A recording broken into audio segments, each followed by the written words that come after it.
small things that Jim Harbaugh said gave me confidence that backed his confidence in his team. Just saying things like, I schedule less things.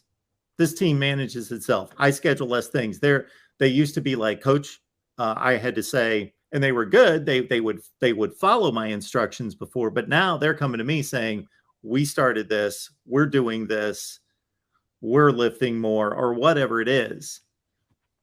Yeah, and I'll tell you this right now, from what I have gathered from this team too, is they are incredibly mature and good human beings as well. It's really apparent. It is every single guy walks into the room and they are a good, like, they're polite. They aren't, we all know how 18, 19, 20-year-old kids, when they get in the limelight, can be, right? And that's just not this team. And so I think they, having guys that, COVID has made it so that there's 6th-year guys that are that 6th-year guys that are going, that are coming back, and they are leading this team. And I think that was one of the worries that everyone had. Like, okay, without Aiden Hutchinson, how do you have that leadership type deal, right?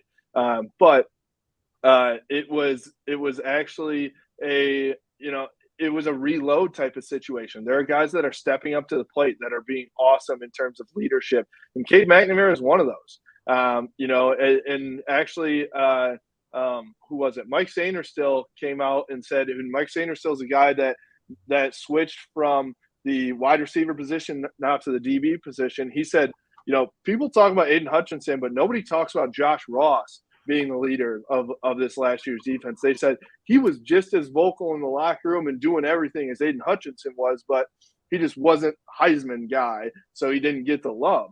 So how do you replace those guys? But everyone said they're coming into their own. They're doing their own thing. They're not trying to be Aiden Hutchinson. Nobody can be Aiden Hutchinson, right? But it's different. It's mature. They're good human beings, and they are here for the right reasons too. In the year of 2022, in NIL and transfer portal, you would think that guys are like, when NIL deals happen, they're pissed off, or they're like, where's my check, and that type of thing. I've been around these guys at multiple big-time NIL deals with the full team. Everybody's pumped for other people. They're happy. Everyone knows Blake Corum deserves what he's getting, and JJ and Cade and whoever else it is.